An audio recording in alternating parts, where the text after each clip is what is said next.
Welcome back to Maths in an Empty Classroom with me, Mr. Southern. This is part 2 of the lesson on adding and subtracting algebraic fractions.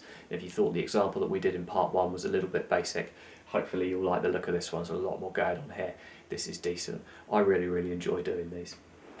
So I have 2x squared minus 8x over x squared minus 3x minus 4 plus x plus 3 over x squared plus 3x plus 2. And you might be tempted to think, okay, common denominator, I'm going to multiply those two denominators together, but resist the temptation to do that. Factorise first, and you'll see why in a minute when I've done that. So, 2x squared minus 8x on the numerator. It's very important that we factorise fully and take 2x out the front of the bracket, not just x. So we have 2x times by x minus 4.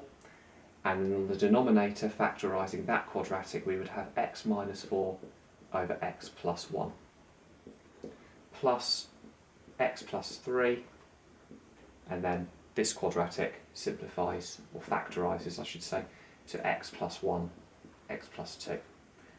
Now, the point of factorising is we're looking and seeing, can I cancel anything to make this job simpler before I start cross-multiplying and making a common denominator?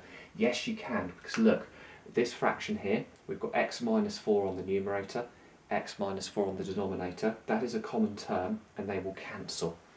And what that means is, when I now obtain a common denominator, I'm going to need fewer terms than if I hadn't spotted to cancel that to start with. Now, this has become 2x over x plus 1. This denominator here is x plus 1 over x plus 2. So all I need to do to obtain a common denominator is to multiply the numerator and denominator of this fraction by x plus 2. And that will give me x plus 1 times by x plus 2 on the denominator. This fraction here does not need to be changed at all, because it is already x plus 1 times by x plus 2. So you don't necessarily need to multiply the two denominators together. You're looking for the lowest common denominator rather than necessarily the product of them. It's a little bit like, as an aside, if I was asking you to do a half plus a quarter, you would change that into 2 quarters, you wouldn't go with eighths, and it's the same principle. So that's a bit of an aside there. Anyway, now I have my common denominator. I'm going to multiply out the numerator of this first fraction to be 2x squared plus 4x.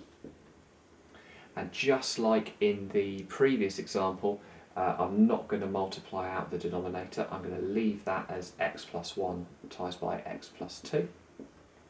Now, because I'm adding, I can add those two numerators. So adding x plus 3 to that, and you can see it's all over the common denominator, which I've got earlier on.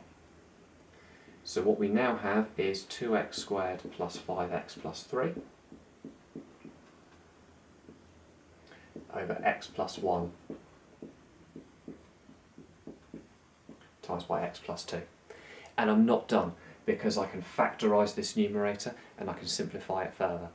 Now we potentially hit a roadblock that you've become really reliant on your calculator to solve quadratics, and you've forgotten how to factorise quadratics to look like this. Get it back in your brain, you need it. So we've got 2x, x, 3, and 1 to make the 3.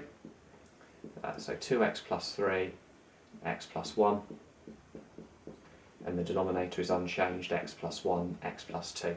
And now you'll see why I didn't multiply that out, because I've got a common term, x plus 1, on the numerator and denominator that I can cancel, which brings me to the beautiful solution of 2x plus 3 over x plus 2.